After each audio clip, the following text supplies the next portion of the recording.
कहते हैं समय चक्र एक निश्चित अवधि में अपना एक चक्र पूरा करके फिर उसी जगह जा पहुंचता है जहां से उसने अपना सफर शुरू किया था। प्राकृतिक मामलों में यह अवधि 100 वर्ष की होती है, लेकिन राजनीति तो आखिर राजनीति है। यहाँ 100 साल तक का इंतजार करने का धैर्य किसी के पास नहीं है। कई बार राजनेता 100 साल के समय चक्र को सिर्फ 10 साल में पूरा कर बैठते हैं, जैसा कि इस बार उत्तराखंड की राजनीति में दिखाई पड़ रहा है। आपसी फूट कहें या एकता का अभाव कि दोनों ही स्तरों पर कांग्रेस की खेमेबाजी ने चुनाव से पहले ही अपने आप को वहां ला खड़ा किया है जहां से वर्ष 2012 से उन्होंने सत्ता में वापसी की थी। अब जब कांग्रेस को एक एक सीट की आवश्यकता है, तब कांग्रेस के टिकट वितरण से उपजे विवाद ने एक एक सीट कम करनी शुरू कर दी है। नमस्कार, मैं हूं तेजपाल नेगी।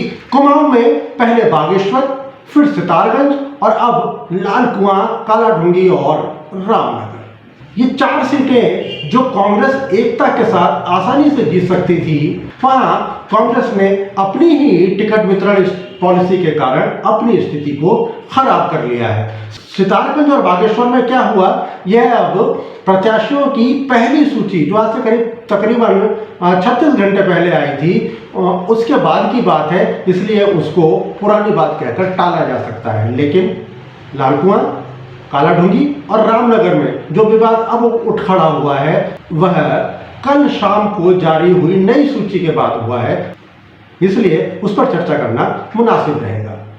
कांग्रेस इन तीनों सीटों पर अभी तक जो दिखाई पड़ रहा है, उसके हिसाब से कांग्रेस इन तीनों सीटों पर अपनी मजबूत पकड़ को धीरे धीरे गंवा रही है। लेकिन जीतेगा कौन, यह दावे से नहीं कहा जा सकता। इन तीनों सीटों पर बन रहे नए समीकरणों की वजह से भाजपा को बहुत ज्यादा खुश होने की आवश्यकता नहीं है। संभव है कि निर्दलीय के रूप में खड़े होने वाले प्रत्याशी सहानुभूति के लहर के चलते बाजी को पलट दें। हालांकि रामनगर सीट पर टिकट गंवाने वाले कांग्रेस के कार्यकारी अध्यक्ष रणजीत सिंह रावत ने अभी अपने पत्ते नहीं खोले हैं। इसकी वजह है कि कांग्रेस ने अभी सल्ट विधानसभा सीट पर प्रत्याशी की घोषणा नहीं की है। यहां से रावत अपने बेटे को चुनाव लड़वाना चाहते थे और स्वयं वो रामनगर से चुनाव लड़ने की तैयारी कर रहे थे। पार्टी के हाईकमान ने उन्हें ऐन वक्त पर यह कह दिया कि रामनगर सीट को हरीश रावत को सौंपकर वे दोबारा से सल्ट वापस लौट जाएं। अब संभावना यह है कि पार्टी हाईकमान ने अभी सल्ट सीट पर प्रत्याशी का ऐलान नहीं किया है, तो रणजीत रावत पार्टी हाईकमान के आखिरी फैसले का इंतजार कर रहे हैं कि यदि उनके बेटे को टिकट मिला सल्ट से, तो वो संभवतः वो विद्रोह की आग को अपने सीने में ही दफन कर लें। लेकिन यदि उनके बेटे को भी टिकट नहीं मिला, तो समझिए कि रामनगर से हरीश रावत के लिए रणजीत रावत बड़ी मुश्किल पैदा कर सकते हैं। अब बात करते हैं कालाढूंगी विधानसभा सीट की। तो यहाँ वर्षों से मेहनत कर रहे महेश शर्मा के सामने एक बार फिर पुराने हालात पैदा कर दिए गए हैं। वे टिकट की दौड़ में अंतिम समय में पिछड़ गए। उनकी जगह महेंद्र पाल को टिकट दिया गया है। अब महेश शर्मा के अगले कदम पर सबकी नजरें हैं। इससे पहले हुए चुनाव में महेश शर्मा को टिकट नहीं दिया गया था और प्रकाश जोशी को टिकट देकर महेश शर्मा को हाशिए पर डाल दिया गया था। वे निर्दलीय चुनाव लड़े थे और भाजपा के विजेता प्रत्याशी बंशीधर भगत के बाद दूसरे नंबर पर वोटों के मामले में रहे थे।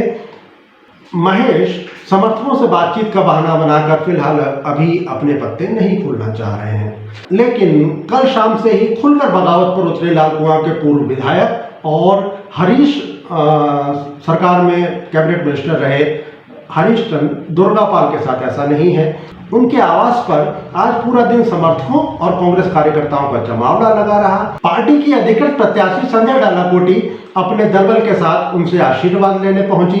दुर्गापाल के समर्थकों ने उन्हें देखते ही मुख्य गेट बंद कर दिया।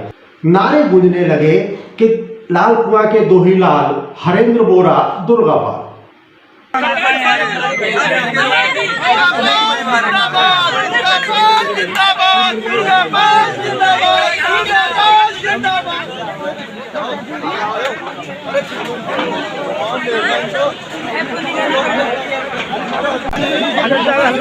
बैठ जाओ। आप लोगों को अपनी अपनी जिम्मेदारी निभानी होगी। अगर चुनाव में जाना है तो जिम्मेदारी से चुनाव को लेना होगा। पूरा मैनेज करके इस चुनाव को जीतना होगा। जय हिंद, जय भारत। रसगुल्ला जी, वल्लभ पार्क से हमारे बीच में अर्जुन कृष्ण जी और नीरज रैकवाल जी उपस्थित हैं। आपसे अनुरोध है, आप मंच के माध्यम से अपने विचार व्यक्त करेंगे। श्री नीरज रैकवाल जी और अर्जुन कृष्ण जी, आप सभी से अनुरोध है अपना स्थान ग्रहण करें। ताला लगेगा हर घर में। पार्टी तुम संघर्ष करो, हम तुम्हारे साथ हैं। पार्टी तुम संघर्ष करो, हम तुम्हारे साथ हैं।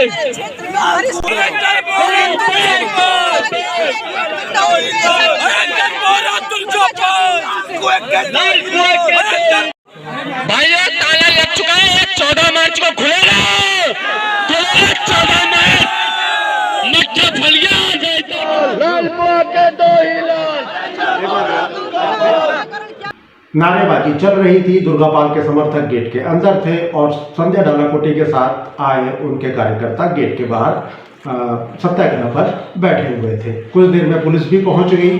पुलिस के अधिकारियों ने निर्वाचन आयोग के अधिकारियों को अधिक भीड़ होने की बाबत टेलीफोन पर सूचना दी।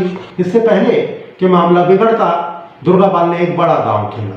दुर्गापाल ने माइक से ही ऐलान कर दिया कि वे कांग्रेस की सदस्यता से इस्तीफा देते हैं। इसके बाद संजय डालाकोटी को उनके समर्थकों ने समझाया कि जब दुर्गापाल कांग्रेस में ही नहीं रहे तो फिर वे आशीर्वाद किसका लेंगी। यह बात समझकर संजय डालाकोटी अपने दलबल के साथ वापस लौट गई। वहां पहुंची पुलिस ने भी चैन की सांस ली और गेट एक बार फिर से दुर्गापाल समर्थकों के लिए खुल गया। दुर्गापाल के सैकड़ों समर्थक इसी गेट से उसके बाद अंदर जाकर बैठे और दुर्गापाल के साथ हर कदम पर खड़े रहने का अपना दावा ठोकने लगे। संजय डालाकोटी तो लौट गई। कांग्रेस के कई नेताओं ने दुर्गापाल को समर्थन देते हुए अपने इस्तीफे देने का दौर शुरू कर दिया। इनमें से कई नेता उस क्षेत्र से आते हैं जहां से संजय आते हैं, यानी लालकुआं विधानसभा क्षेत्र का गोलापार क्षेत्र।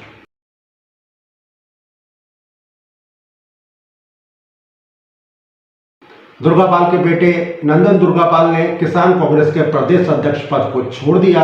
कांग्रेस के प्रदेश सचिव अर्जुन बिष्ट और जिला प्रवक्ता हरेंद्र क्वीरा जैसे कई पदाधिकारियों ने पद छोड़ने का माइक से ऐलान करना शुरू कर दिया।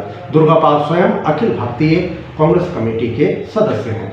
दुर्गापाल के घर के बाहर मुख्य सड़क से लेकर आसपास की गलियों में खड़ी गाड़ियों को देखकर यह सबूत मिल जाता है कि आज उन्हें टिकट ना मिलने से लालकुआं विधानसभा क्षेत्र के लोग कितने निराश हैं। अब दोपहर बाद तक भी उनके आवास पर यही सिलसिला अनवरत जारी है।